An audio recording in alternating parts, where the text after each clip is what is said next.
तो हाय दोस्तों, आप लोग कैसे हो। तो आज के इस वीडियो में एक और टॉपिक उठा लिया हूँ, हिंदी का तद्भव शब्द और तत्सम शब्द। हिंदी का मैं टॉपिक उठा लिया हूँ, तद्भव शब्द और तत्सम शब्द। देखिए आपका ये कैसे किया जाता है, कैसे कैसे क्या होता है तत्सम शब्द। देखिए अब तत्सम शब्द क्या होता है और तद्भव शब्द क्या होता है। उससे पहले मैं ये कहना चाहता हूँ, अब अगर आप लोग मेरे चैनल पर नए हैं तो चैनल को लाइक एंड सब्सक्राइब करना ना भूलिएगा। आपको बहुत विनती है, बहुत विनती, मेरे चैनल को सब्सक्राइब जरूर कर लीजिएगा। अब देखिए उसके बाद पहले मैं बता देता हूँ तत्सम शब्द। साफ बात, मैंने तत्सम शब्द बता देता हूँ, बहुत ही बेहद और बहुत ही अच्छे तरीके से मैं बताऊंगा, आप लोग जरूर देखिएगा। देखिए वे शब्द जो संस्कृत के रूप में लिखा जाता है उसे तत्सम शब्द कहते हैं। बहुत ही सिंपल और बहुत ही आसान। कई लोग बहुत ही बड़े बड़े में बताते हैं कि ऐसे नहीं, ऐसे होता है। तो देखिए वे शब्द वे शब्द जो संस्कृत के रूप में लिखा जाता है उसे क्या कहते हैं, तत्सम शब्द कहते हैं। अब देखिए कैसे आपका तत्सम शब्द हो जाएगा। मान लीजिए अगर हम आम लिखे हैं तो इसको तद्भव कहा जाएगा, इसको तद्भव कहा जाएगा।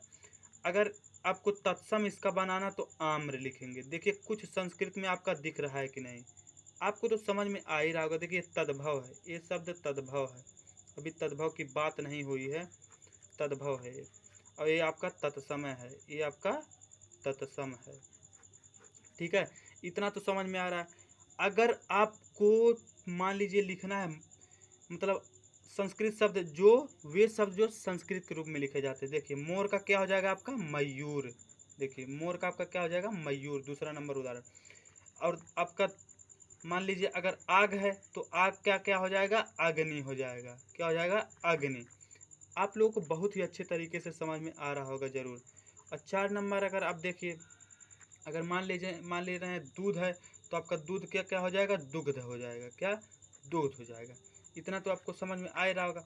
अगर आप मान लीजिए आँख है तो आँख का क्या हो जाएगा, चक्षु हो जाएगा। क्या हो जाएगा, चक्षु हो जाएगा। आप लोगों को बहुत ही सिंपल अब बहुत ही आसानी तरीके से बताएं।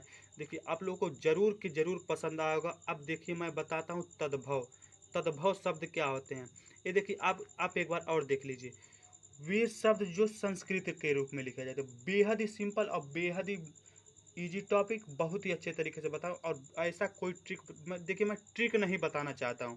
बहुत से बच्चे सोचते क्या है ट्रिक, ट्रिक कुछ नहीं, मैं ट्रिक नहीं बताता हूं। देखिए साफ साफ बताता हूँ, जो किताबों में रहता है वही बताता हूँ। वे शब्द जो संस्कृत के रूप में लिखे जाते हैं उसे तत्सम शब्द कहते हैं। जैसे आम है, आम तो तद्भव, अगर उसका लिखना संस्कृत शब्द क्या हो जाएगा, आम्र हो जाएगा। मोर का मयूर हो जाएगा। अग्नि, आग का तत्सम शब्द अग्नि हो जाएगा।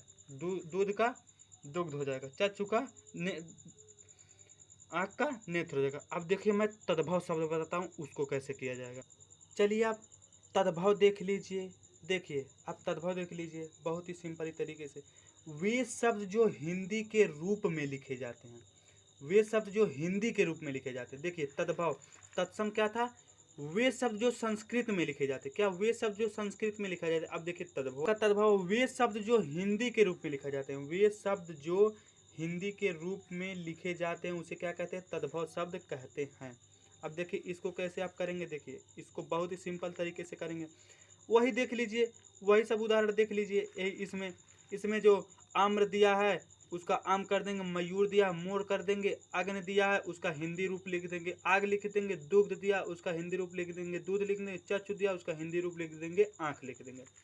अब देख लीजिए यहीं पर, अगर आपका आम्र है, आम्र आपका क्या है, तत्सम शब्द है। क्या है, तत्सम है, तत्सम है।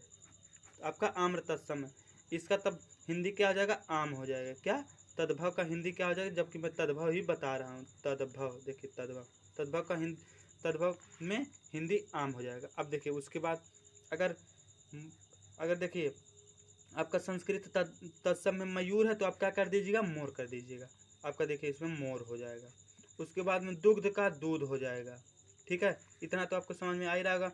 उसके बाद में आपका मान लीजिए चक्षु है, चक्षु का आपका क्या हो जाएगा, आँख हो जाएगा।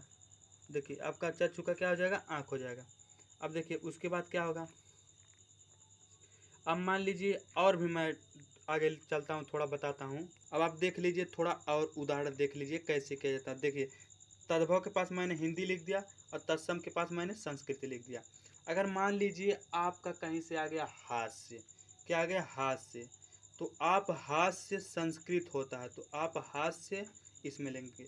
और हास्य का हिंदी क्या होता है, सब गांव में क्या लोग कहते हैं, शहर में क्या कहते हैं, हंसना, तो क्या हो जाएगा हंसना।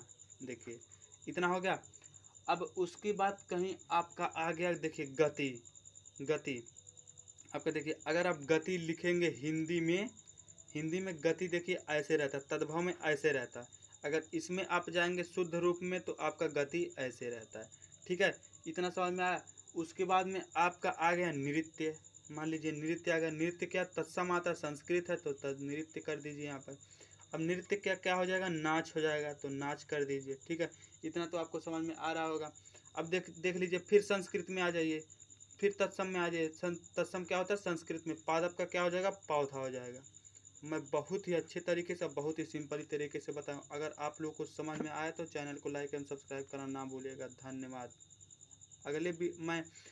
अगले वीडियो में बताने वाला हूँ छंद, छंद कितने प्रकार के होते हैं, कैसे किया जाता है, छंद किसे कहते हैं। धन्यवाद।